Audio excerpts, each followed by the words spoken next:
Kita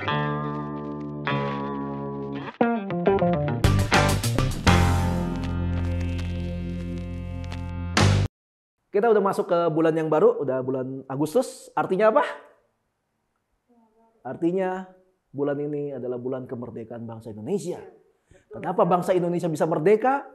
Karena mereka waktu itu di bawah pimpinan Soekarno memiliki hati yang sama, yaitu untuk masuk dalam kemerdekaan bangsa Indonesia. Merdeka gitu. Gitu ya. Kok bisa? Karena mereka akhirnya setelah dijajah sekian lama dijajah, mereka akhirnya punya kesamaan pandangan, kesamaan hati. Hati mereka akhirnya terjalin untuk menuju satu tujuan yang sama, yaitu merdeka. Nah, hari ini kita masuk bulan Agustus, pas temanya adalah link heart, hati yang terhubung. Jadi kalau hati tiap orang dalam sebuah organisasi katakan, atau dalam sebuah rumah tangga, kalau hatinya tidak terhubung, dipastikan akan rusak keluarganya itu. Kenapa? Saling nggak support, saling nggak dukung. Kenapa? Karena hatinya tidak terjalin. Nah, kita akan lihat dalam firman Tuhan. Dalam Amsal pasal 6 ayat 6-8 dibilang begini. Hai pemalas, pergilah kepada semut, perhatikanlah lakunya, dan jadilah bijak. Biarpun tidak ada pemimpinnya, pengaturnya atau penguasanya, ia menyediakan rotinya di musim panas dan mengumpulkan makanannya pada waktu panen. Pertanyaan gue waktu baca ginian adalah, apa benar semut nggak ada pemimpin? Ada ratu semut, ya kan? Ada. Ini foto saya baik sekali ya. Kok tumben aktif banget foto? Oh iya, totalitas. Saya suka itu, makanya untung udah saya nikahi. Nah, apa benar semut nggak ada pemimpinnya? Jelas ada ratu semut. Tapi kenapa Amsal bilang biarpun tidak ada pemimpinnya, pengaturnya atau penguasanya, ia menyediakan rotinya di musim panas. Kita harus belajar tentang karakteristik dari semut. Ayat ini bicara bukan tentang ada pemimpin atau nggak ada pemimpin, tapi bicara tentang kemandirian, tentang mandiri. Semut itu udah tahu job desk-nya. Mereka harus bikin sarang di bawah tanah, ya kadang-kadang kita nggak sengaja injek, wah semut kaki kita langsung gitu kan. Ada yang pernah kayak gitu? Gue pernah semut, gila geli minta ampun gitu. Waktu kecil pakai celana pendek lagi kan, langsung kena kulit tuh semut. Wah, iya di taman Kebun Raya Bogor. Gue nggak tahu ada gundukan aja pokoknya. Wah, tiba-tiba apa nih? Wah semut. Kaget itu, geli ya. Ya semua yang mendengar ini mungkin bakal merinding kalau di kakinya ada semut banyak gitu. Nah. Mereka harus bikin sarang, mereka harus kumpulin makanan, lalu ada namanya semut-semut tentara, maksudnya kalau ada yang mengganggu segala macam, semut inilah yang suka menyerang orang atau menyerang apapun yang mengganggu sarangnya. Digigit gitu segala macam ya. Semua harusnya pernah ngerasain digigit semut kan? Gue pernah, sering malah ya. Nah, semut itu mandiri gitu. Semut itu sudah tahu job desk-nya apa. Kok bisa semut tanpa harus didikte terus-terusan sama pemimpinnya? Kok bisa mereka terus bekerja sesuai dengan yang seharusnya? Kok bisa? Nggak ada ceritanya semut tiap pagi gitu ada upacara dulu dan ada briefing. Oke, hari ini kita bakal bikin sarang, kumpulin makanan. Oke ya, pergi. Besok kumpul lagi, ayo meeting. Kita hari ini akan bangun sarang, cari makan. Besok lagi meeting. Kita bangun sarang. Nggak bakal gitu. Udah tahu job desk-nya. Nggak perlu.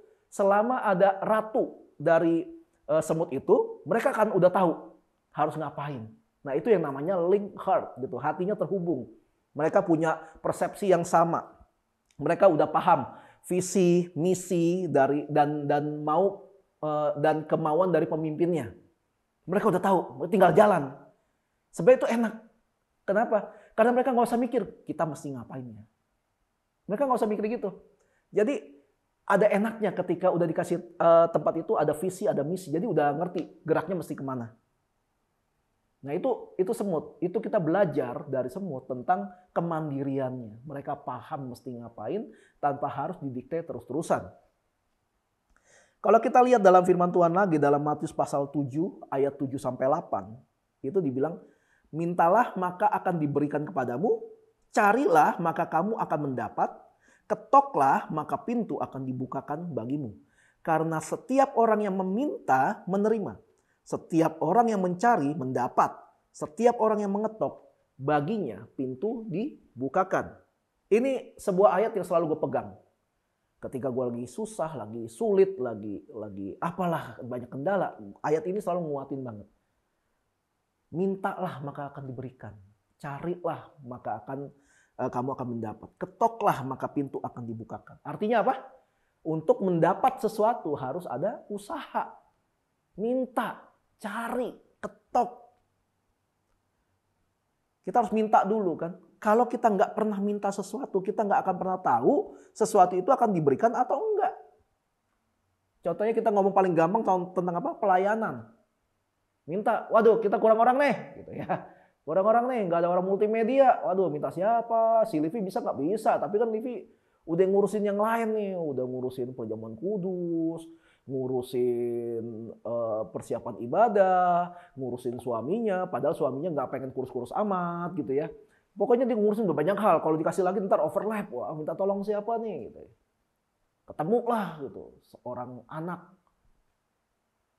dengan bisnis yang luar biasa sebagai penjual soto Medan yang luar biasa yang ada di Teluk Gong gitu ya. Bisa nggak bantuin? Bisa, oke ya. Setidaknya jadi tahu. Tapi bayangkan kalau gue minta sesuatu, tolong dong bisa nggak bantuin pelayanan gini? Wah sorry nggak bisa. Kita ngalamin penolakan. Gue berani kasih tahu, berani jamin. Orang yang ngalamin penolakan itu nggak enak, betul kan? Nggak enak ditolak, nggak.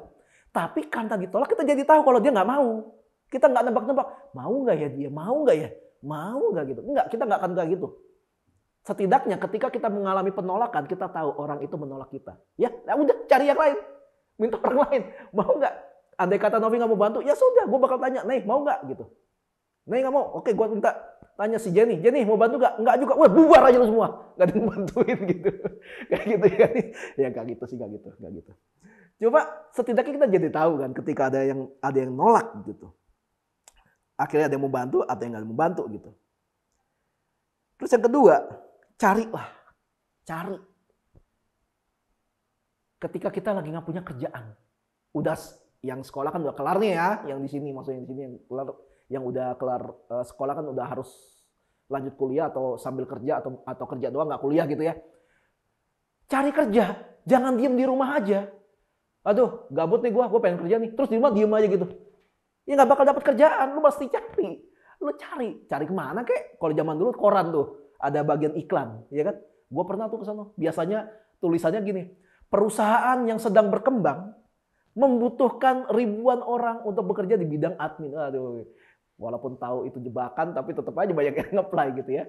Kesannya keren, dibutuhkan supervisor, manager ya. Padahal maksudnya sales. Tapi dibilangnya perusahaan yang sedang berkembang. Padahal baru rintis ya. Kayak gitu, itu pemakaian bahasa-bahasa yang ya emang gitulah cara-cara marketing. Nah kalau mau cari kerja, cari. Jangan diem. Jangan diem. Gimana mau gimana mau kerja kalau kita diem aja gitu kan? Ya dong, Livi juga selama ini nyari gitu kan, at least walaupun nyarinya di sosial media gitu, cari. Novi juga dulu sempat jualan baju kan, cari pelanggan dari sosial media. Sekarang lihat hasilnya, wih, nggak jalan. Tapi setidaknya dia tahu bakatnya nggak di sana. Setidaknya dia tahu bakatnya nggak di jualan baju ya. Mungkin dia nanti akan lebih jalan kalau udah ketahuan bakatnya di bidang ngerecokin rambut orang gitu ya. Ngerecokin rambut orang gitu ya. Minta jambul katulistiwa ya. Oke, terus lu ada pasang logo PLN, ada petirnya gitu. Jambul katulistiwa tinggi banget. Itu si hari ini keren.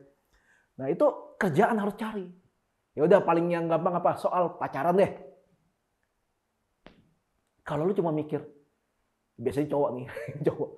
Kalau lu cuma mikir, tapi nanti dia mau juga sama gue apa enggak gitu. Dia suka sama gue apa enggak gitu. Ya tanya. Kalau lu nggak tanya gimana lu tahu?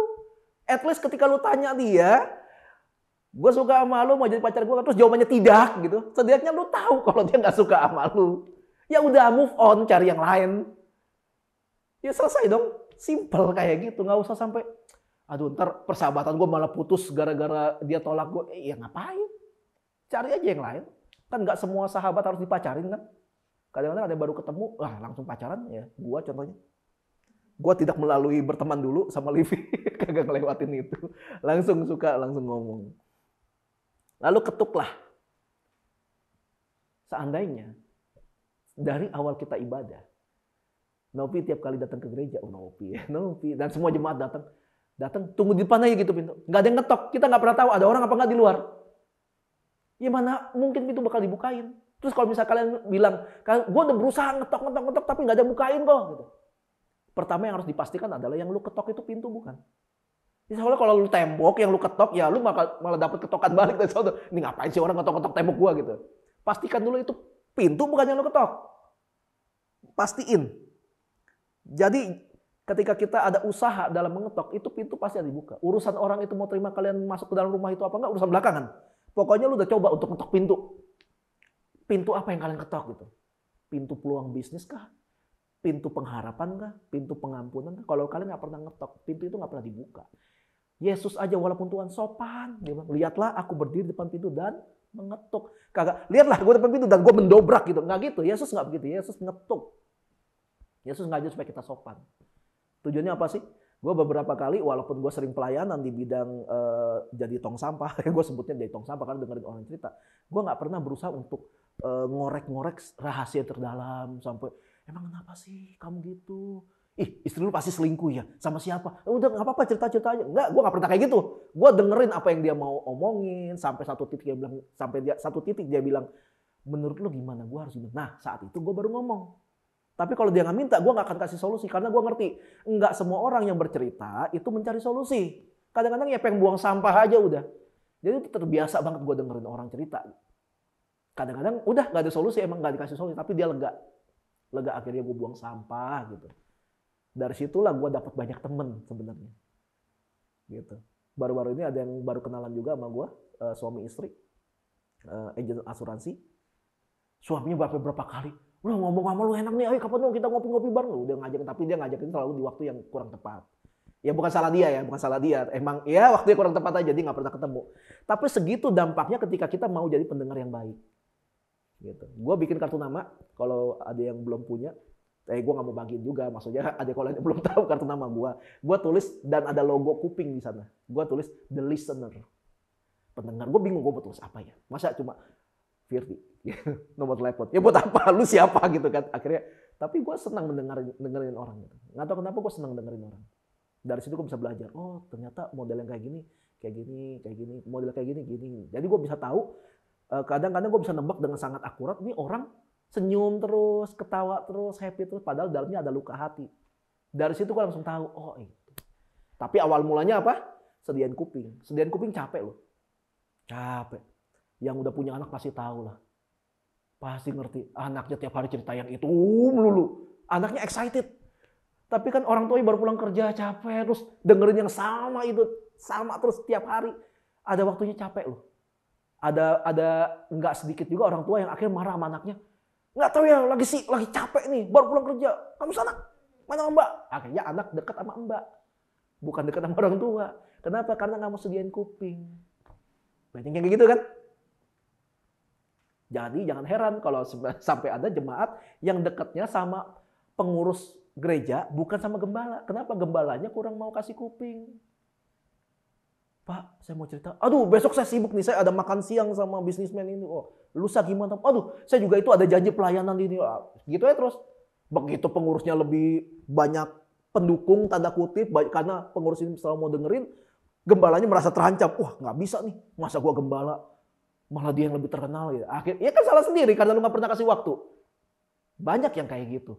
Ya, di sini nggak ada ya. Karena di sini jemaatnya dikit. Gitu. Nah, lalu kalau kita lihat lagi dalam Filipi pasal 2 ayat 2-7. Karena itu sempurnakanlah sukacitaku ini, hendaklah kamu sehati sepikir dalam satu kasih, satu jiwa, satu tujuan. Dengan tidak mencari kepentingan sendiri atau puji-pujian yang sia-sia. Sebaliknya, hendaklah dengan rendah hati yang seorang menganggap yang lain lebih utama daripada dirinya sendiri. Enggak egois. Dan janganlah tiap-tiap orang hanya memperhatikan kepentingannya sendiri. Jangan tiap-tiap orang hanya memperhatikan. Berarti memperhatikan kepentingan sendiri boleh dong. Tapi jangan hanya memperhatikan kepentingannya sendiri. Tetapi kepentingan orang lain juga. Hendaklah kamu dalam hidupmu bersama menaruh pikiran dan perasaan yang terdapat juga dalam Kristus Yesus. Yang walaupun dalam rupa Allah tidak menganggap kesetaraan dengan Allah itu sebagai milik yang harus dipertahankan. Melainkan telah mengosongkan dirinya dan mengambil rupa seorang hamba dan menjadi sama dengan manusia. Gue selalu pakai ini buat nge-mentorin beberapa orang pengurus kayak pelayan Tuhan atau pengurus gereja gitu. Dibilang hendaklah kamu dalam hidupmu bersama menaruh pikiran dan perasaan yang ada dalam Kristus Yesus. Pertanyaannya, apa sih isi pikiran Kristus? Apa sih isi pikiran dan perasaannya Kristus? Isinya apa? Isinya cuma satu. Pengen menjangkau supaya manusia punya akses langsung kepada Tuhan, kepada Bapa. Caranya gimana? Dengan Yesus, dengan segala kemuliaannya, dia kalau datang ke bumi, wah meledak nih bumi kali. Gak bisa terima Tuhan. Akhirnya ngapain caranya? Dia mengosongkan dirinya. Yesus kalau misalnya bentuk kemuliaan adalah baju nih, dia buang baju kemuliaan, dia buang baju kemegahan, dia buang baju keagungan, dia buang semua. Dan dia kosongin dirinya. Nah lucu, ada orang gereja yang menganggap teladan Yesus itu seperti ini juga mengosongin diri. Berarti Yesus udah mengosongkan dirinya, kita pun sebagai anak Tuhan harus mengosongkan diri kita juga. Bentar, emang lu punya isi? Sampai harus ngosongin. Lu gak punya isi, apa yang mau lu kosongin? Gak usah belagak dah lu. Yesus mengosongkan dirinya karena dia harus ngosongin dirinya kalau dia mau turun jadi manusia. Lah kita harus mengisi diri kita dengan pikiran dan perasaan yang sama yang terdapat dalam Yesus. Artinya apa? Yesus melakukan apa? Yesus melakukan merendahkan dirinya. Jadi manusia kok. Ya Tuhan yang ciptain bumi. Ini bumi mungkin cuma segede gundu kali buat Tuhan gitu. Disentil ya kemana-mana. Tapi dia merendahkan dirinya. Ngecilin dirinya sampai sekecil-kecilnya. Sampai bisa seukuran manusia. Itu kita diajarin tentang rendah hati. Nah kita mau kalau belajar tentang teladan Yesus bukan tentang mengosongkan diri. Enggak. Tapi tentang rendah hati. Kita mau nggak rendah hati? Rendah hati itu gimana sih? Rendah hati itu agak susah dijelasin. Rendah hati itu gini. Walaupun lu udah bekerja keras, tapi nggak ada yang apresiasi. Lu tetap mengucap syukur. Walaupun lu udah capek tiap hari, lu melakukan yang terbaik, pada bodo amat. Tapi lu tetap mengucap syukur tiap hari. Itu rendah hati. Itu sedang menyalibkan daging. Itu sedang mikul salib. Capek lo kita melakukan, apalagi kalau kita melakukan itu sebenarnya buat orang lain. Tapi orang lain yang kita bantu, ngomong thank you aja nggak pernah, ngelirik aja nggak pernah, malah bilang itu hasil kerja dia. Keren gak Pak? Dia nggak pernah bilang kalau itu kita yang kerjain. Dia cuma bawa kerjaan itu ke orang lain, akhirnya orang ini yang dapat apresiasi. Ketika itu terjadi, pilihan kita nih, mau mengucap syukur atau mau maki-maki orang ini. Pilihan ada di kita gitu. Tapi rendah hati itu kayak gitu, susah. Sampai satu kali orang yang waras ngelihat akan ngebela kita. Lu yang kerjaan ginian, gue lihat sendiri lu kagak ngapa-ngapain. Ada aja momennya kayak gitu. Tapi tetap rendah hati gitu. Karena ketika kita ngebela diri, Yesus bilang gini kan, orang yang hidup dari pedang akan mati dari pedang. Orang yang hidupnya selalu gila-gilaan nyari pengakuan akan mati karena pengakuan. Di apa yang kita cari jadi?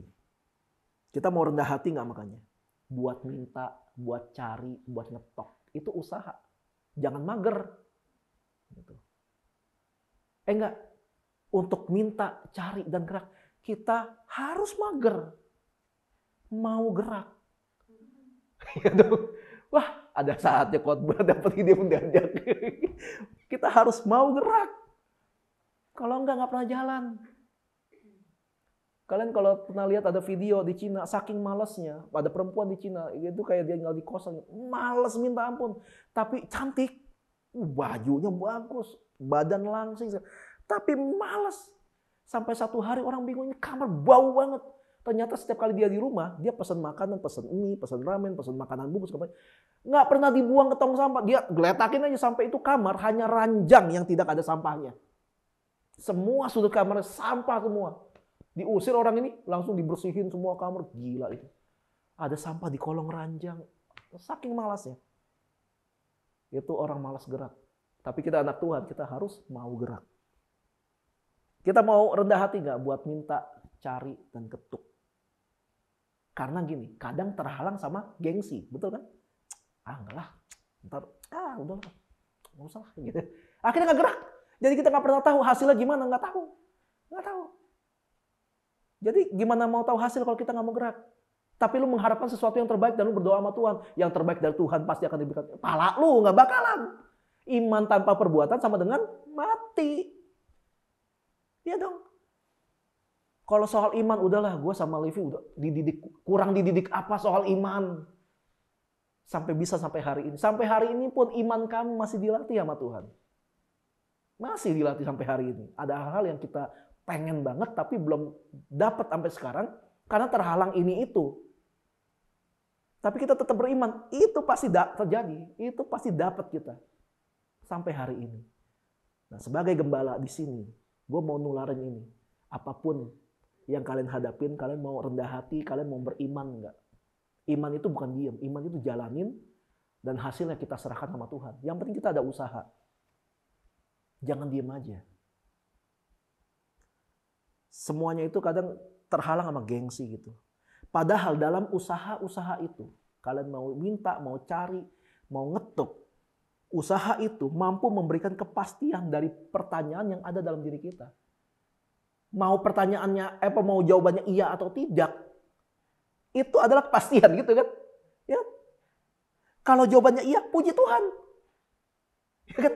Tapi kalau jawabannya enggak, ya udah move on. Pinjam duit nih, kurang, gak ada duit. Bos, gue lagi kurang duit nih, boleh gak pinjam? Ntar bulan depan gue ganti. Oh sorry, gak ada. Oke, ya udah. Dia lagi gak bisa pinjemin duit. Ya cari orang lain. Gitu. Kan lu ke orang satu gak dikasih, orang dua gak dikasih, tiga gak dikasih, sampai orang ke-20. Terus jalani firman Tuhan. Karena firman Tuhan bilang apa? Carilah maka kamu akan mendapat tuh dia. Kalau lu cari orang yang mau pinjemin duit nggak ada, pasti dapat satu hari nanti. Kan carilah maka kamu akan mendapat gitu. Ini firman Tuhan sekali loh. Ya gue nggak ngajarin buat pinjem duit, kagak maksudnya. Tapi kan carilah maka kamu akan mendapat. Ada usaha. Minimal waktu mentok kalian nggak dapat apa-apa, tiba-tiba Tuhan yang datang langsung kasih duit. Selama hati kita dinilai Tuhan baik, masa sih Tuhan nggak peduliin kita? Ya kan? Jawaban doa itu ada berapa? Jawaban doa ada berapa? Jawaban doa kalau kita doa sama Tuhan, jawabannya ada berapa? Ada? 2. Dia kejebak gue. Jawabannya iya dan tidak. Ada yang bilang gini, selalu kebanyakan ada yang bilang 3, nanti dulu. Tapi nanti dulunya itu apa? Oke, tapi nanti dulu. Ya itu kan oke. Kalau bilang iya kan nggak melulu saat ini kan? Iya, tapi kan jawabannya apa berarti? Iya, cuma nggak sekarang, ya kan? Kalau gue punya anak, papi, aku pengen punya mobil, boleh nggak? Boleh. Tapi kamu sekarang masih balita, belum dulu. Nanti jawabannya boleh, cuma nggak sekarang. Ya udah, itu permainan kata-kata. Nggak usah ribut ya, nggak usah ribut, udah nggak apa-apa. Jadi kita harus minta, harus cari, harus ngetok. Pelayanan di gereja butuh bantuan nggak? Butuh. Gereja sehebat apapun, nggak pernah ada gereja yang hanya dijalankan oleh satu orang. Nggak ada. Lu boleh cari gereja manapun. Gereja sekecil apapun, nggak mungkin gereja itu hanya dijalankan oleh satu orang. Even di sini. Sekecil-kecilnya, minimal 2 orang. Gua dan istri. Sekecil-kecilnya ya, sekecil-kecilnya. Nggak mungkin 1 orang. Kenapa? Nggak kuat sendiri. Nggak bisa. Nah, ketika gereja butuh bantuan, udah minta bantuan nggak? Pernah nggak minta bantuan? Yang tadi gue bilang, ada multimedia nih. Awal kita onsite kan langsung ngontek kan. Tapi belajar ya multimedia ya? Belajar. Dapatlah ya, multimedia. Udah minta bantuan nggak gitu? Nah, tapi kalaupun dia nggak minta bantu, kalaupun dia nggak mau bantu, ya sudah. Apa mau dikata gitu kan? Ya kan? Mau sih pakai cara-cara yang klasik. Kamu nggak boleh gitu. Tuhan tuh udah kasih karunia buat kamu. Ini kamu menolak Tuhan, artinya kamu bersalah di hadapan Tuhan. Jangan salahin saya kalau suatu hari nanti langit akan tertutup. Hasil panen kamu akan dimakan tembaga. Padahal kamu penjual soto, bukan petani gitu. Kenapa hasil panen gue gitu. Ya kan? Semua air akan menjadi darah, kamu tidak akan menerima hasil. Ya nggak usah ngancam-ngancam orang lah.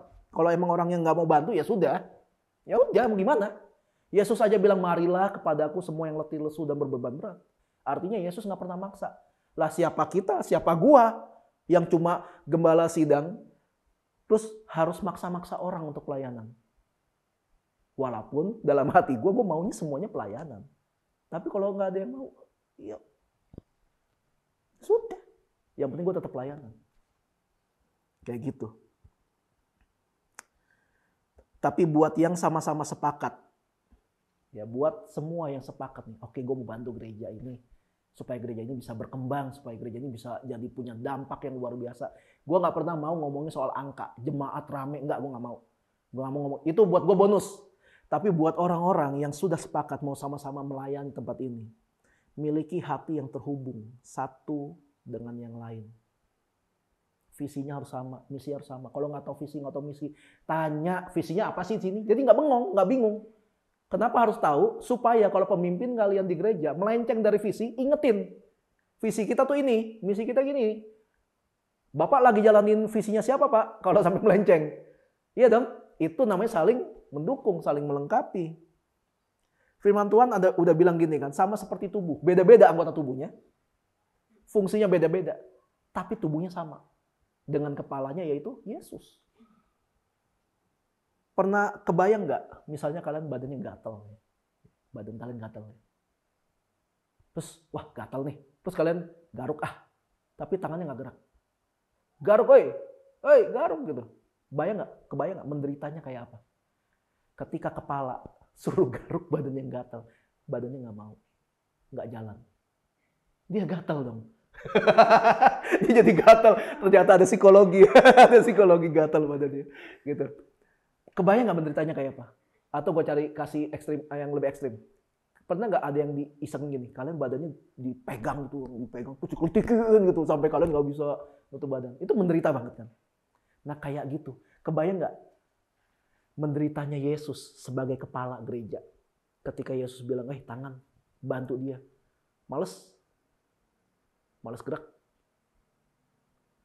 Kaki, jalan ke sono, tolong dia. Ngapain? Bukan tugas gua. Kebayang nggak menderitanya kepala Yesus itu sendiri ketika kita menolak untuk melakukan itu semua. Setahu gua, tubuh yang nggak bisa melakukan tugasnya. Contoh gini, ada nggak orang yang makan pakai kaki? Ada nggak? Ada. Orang yang nggak punya tangan. Iya dong. Apa boleh buat? Cacat fisik. Tapi ada nggak orang yang anggota tubuhnya lengkap, tapi nggak bisa makan pakai tangan? Cuma bisa disuapin. Ada. Orang yang cacat sarafnya. Nah, gereja yang di dalamnya orang-orangnya tidak menjalankan fungsinya sebagaimana mestinya, itu adalah gereja yang cacat. Kebayang menderitanya Yesus sebagai kepala? Bayangin aja kalian deh, kalian cacat pokoknya. Kaki nggak bisa gerak, tangan nggak bisa gerak. Sorry ya, mau boker juga harus dibantu orang. Kalian, jadi kepala kalian, isinya apa kalau bukan malu? Udah gede, udah umur 20 nih. Tapi ke WC aja masih harus dibantu. Apa dosaku kayak gitu kan? Kebayang apa yang Yesus katakan ketika anggota tubuhnya nggak ada yang mau melakukan apa yang Yesus mau. Disitulah kita sedang terbukti, sedang membuat Yesus malah bersedih. Yang Alkitab bilang, lu sedang menyalibkan Yesus kembali. Satu-satunya cara supaya gereja bisa jadi utuh, atau manusia bisa jadi utuh, adalah lewat kesatuan tubuh yang berfungsi sebagaimana seharusnya. Ya dong? Jari bisa pakai, tangan bisa gerak, kaki bisa gerak. Organ-organ dalam bisa berfungsi dengan baik. Itu satu-satunya cara supaya tubuh kita bisa dibilang utuh. Jari 5 dong, nggak berkurang. Berarti utuh gitu kan, semuanya utuh. Termasuk gereja Tuhan. Gereja Tuhan kalau semua anggotanya berfungsi dengan baik, itulah gereja yang utuh. Bukan soal angka, jumlahnya banyak gitu, ribuan, ratusan. Bukan soal itu mah bonus aja ya. Kalau sampai dapat itu bonus lah. tolong diri kalian untuk berkembang, baik dalam pikiran maupun perbuatan dengan cara memfungsikan diri kalian sebaik-baiknya. Kita tuh punya kapasitas luar biasa loh. Nggak ada orang yang nggak bisa belajar sesuatu. Kita ambil contoh si Livi. Orang taunya makeup artist. Tapi bisa nggak dia belajar sesuatu yang lain? Di luar makeup artist? Bisa. Bagus nggak hasilnya? Bisa bagus. Masak misalnya. Apa hubungannya makeup sama masak? Nggak ada. Tapi ketika dia belajar sesuatu, bisa. Oke, ya udah, masak mungkin karena dari dulu waktu make upnya belum jago. Ya udahlah, biar gue bisa ngelakuin sesuatu, masak juga. Akhirnya bisa make up dan masak. Bisa lagi nggak dia belajar yang lain? Bisa. Bisa bagus nggak? Bisa kalau mau belajar. Belajar vokal dia sekarang. Bisa. Masalahnya lu mau nggak mengembangkan diri? Bisa nggak kamu Nopi berkembang? Bisa. Semua bisa. Masalahnya gini. Mau cari nggak? Mau cari tahu nggak caranya gimana? Mau minta nggak? Mau minta bantuan nggak? Siapa yang bisa bantu lu untuk berkembang? Mau ngetok nggak? Mau ngetok pintu nggak? Supaya lu bisa dibukain pintu dan lu masuk dalam satu level yang baru. Mau nggak? Semuanya ya. Kalau kita ngerasa kita nggak pernah berkembang lagi, itu karena kita udah nggak mau ada usaha lagi. Sampai hari ini, gue pun kemarin sempat ditegur juga gitu. Fir, dulu lu bikin video renungan malam, Fir. Walaupun lu nggak pedulin hasilnya, maksudnya pakai handphone doang gitu loh, kualitas gambar juga nggak bagus-bagus amat. Tapi lumayan banyak DM yang masuk ke gue, buat cuma buat bilang thank you, dan gue nggak kenal dia siapa. Bilang thank you buat renungannya. Ada yang sampai izin sama gue, kok gue pakai renungan lu ya buat saat teduh gue. Pakai, gue bilang. Lu siapa ya tapi gitu, gue gak tahu. Tapi yang diberkat. Dan gue diingetin itu udah berapa lama gak bikin lagi. Ya udah minta ampun, gue bikin lagi sekarang. Nah, bodo amat lah, orang bakal bilang apalah bodo amat. Tapi apa yang bisa gue lakukan. Makanya cari, minta, ketok. Lu bisa melakukan apapun yang lu mau. Bisa. Jangan bilang gak bisa. Bisa. Tapi lu mau gak usaha nih? Gerak nih. Minta, cari, ketuk. Kalau kita ngomong soal gereja, tolong gereja kalian untuk berkembang dengan baik sesuai dengan visi misi yang ada di dalamnya. Jangan bawa visi-visi gereja lain ke dalam gereja kalian. Nanti berantakan. Dengan cara gimana? Dengan cara memfungsikan diri kita di dalam gereja lewat pelayanan. Gue bantu gereja ini kok pakai doa. Doamu gak bantu apa-apa secara fisik. Enggak. Doa harus. Doa harus. Itu namanya melibatkan Tuhan dan kamu. Lu gak bisa dengan berdoa, Tuhan doa bantuin pelayanan COVID ini Tuhan karena gue gak bisa bantu. Dalam nama Yesus lampu menyala sendiri. Ya gak bisa. Gak bisa. Harus ada doa dan tindakan. Makanya iman tanpa perbuatan sama dengan mati. Dan lewat apa lagi kita membantu gereja kita? Lewat pemahaman kesatuan tubuh Kristus yang berfungsi sebagaimana seharusnya. Oh, Livi paling bawel deh kalau udah soal duit. Untunglah gitu loh, untunglah Livi megang keuangan gereja, jadi gue apa-apa. Yang pengen beli ini, ada yang harus bayar ini. Ya oke, batal. Ya siap, batal. Oke. Tapi ketika dia bilang, yang bisa nggak beli ini? Kalau saya buat ini nih. Oh gitu ya? Bisa sih. Ya boleh ya? Ya udah boleh. Itu sebabnya kenapa keuangan gereja nggak boleh dipegang sama gembala. Gembala tuh bukannya soal materai, bukan. Kadang-kadang nggak kepikiran. Kayaknya sih nggak ada pengeluaran. Kayaknya nggak ada. Ya beli, pas beli, baru ingat pas beli. Ya ampun, mesti bayar ini. Uangnya langsung kepake. Nah itu gembala. Karena kebanyakan yang diurus kan, ngurusin jemaat, ngurusin pelayanan, ngurusin ini, akhirnya ngeblank. Makanya kenapa butuh orang lain. Kayak gitu. Itu makanya menjalankan fungsi sebagaimana seharusnya. Kemarin udah mulai bagus. Si Jenny ngingetin, halo Agustus, ada 17-an mau bikin flyer nggak? Gua aja lupa. Nah itu makanya jalanin fungsinya. Si Nopi juga udah tiap minggu pagi, ini ayat ya. Jadi dia jadi juragan ayat ya sekarang tiap minggu. Ayat mulu loh dari ya keluar semua. Gitu. Jalankan fungsi sebagaimana, hidupi diri kita dengan menjalankan fungsi kita sebagaimana mestinya. Itu baru gereja yang utuh. Jangan sampai gereja kita jadi gereja yang cacat.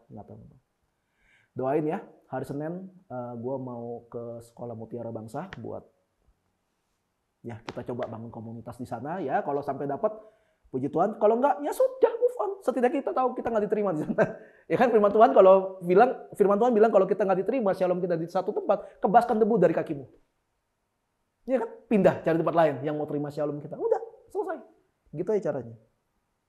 Untuk itu semua, untuk bisa mencapai gereja yang utuh menurut firman Tuhan, kita memerlukan persamaan persepsi dan pelayanan. Oke, kita mau kayak gimana nih arah pelayanannya? Kita memerlukan persamaan target dan goal yang ingin kita capai. Apa targetnya, Hon? Membangkitkan 5 jawatan dalam 7 gunung. Target kita. Itu target kita. Kita harus sama nih. Nggak usah bangkitkan artis-artis dari gerejanya, Hon. Nggak ada. Gituan nggak masuk dalam target kita. Tapi kalau sampai ada artis di sini, puji Tuhan, tapi bukan targetnya kita. Bukan targetnya kita untuk membentuk artis ini, artis itu. Enggak. Tapi kalau sampai ada, ya sudah gitu ya. Bonus. Lalu kita yang terakhir, kita memerlukan untuk saling menguatkan sebagai tubuh Kristus. Saling nguatin. Saling menguatkan itu dimulai dari saling mengaku. Ya kalau ada masalah ngaku aja. Kalau emang lagi payah, ya ngaku aja. Ya kan? Justru dengan tidak mengaku kita nggak tahu harus berbuat apa. Kalau nggak ngaku. Bayangin kalau gue nggak pernah ngaku sama Livi, yang gue ada beli ini, tiba-tiba tagihan ngebeludak dan Livi bingung, kapan belinya ini? Hancur rumah tangga gue. Tapi karena ngaku, yang kita gereja pengen butuh ini, beli ini. Bayangin kalau gue beli, yang gue baru beli ini, gitu ya, pakai uang gereja bayarin, bisa meledak gitu rumah tangga. Kas gereja lagi kosong. Lu malah beli, berantakan, berantem gitu kan. Kebayang gak kayak gitu? Makanya semuanya harus dimulai dari keterbukaan. Tanpa keterbukaan ya gak ada yang bisa nolong. Kita memerlukan hati yang terhubung makanya satu sama lain. Dan hati yang terhubung itu harus terhubung juga sama Kristus. Itulah kenapa bulan ini kita pakai tema Link Heart. Kita harus terhubung satu sama lain. Dan satu sama lain ini terhubung sama Kristus. Amin. Yuk kita mau berdoa. Tuhan Yesus, terima kasih buat hari ini. Kami mengucap syukur buat semua kebaikan Tuhan. Dan kami mau belajar bulan ini untuk kami bisa menyatukan hati kami dengan persepsi yang sama, dengan pandangan yang sama untuk kemana gereja ini harus dibawa, bagaimana caranya, dengan siapa kami harus berjalan, kemana kami harus pergi.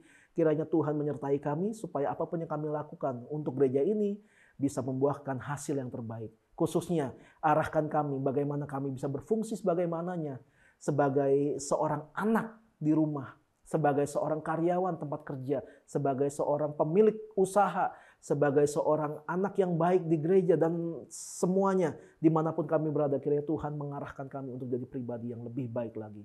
Terima kasih Tuhan Yesus. Kami mengasihi Engkau tempat ini dengan segala kekurangan kami, dengan segala kelebihan kami. Kami mau menyerahkan hidup kami ke dalam tangan-Mu. Terima kasih Bapa. Kami mengucap syukur buat semuanya dalam nama Tuhan Yesus. Kami sudah berdoa mengucap syukur. Haleluya. Amin. Tuhan memberkati-Mu. Tuhan melindungi-Mu. Dia menyinari-Mu dengan wajah-Nya dan memberikan kasih karunia. Tuhan menghadapkan wajah-Nya dan memberi damai sejahtera.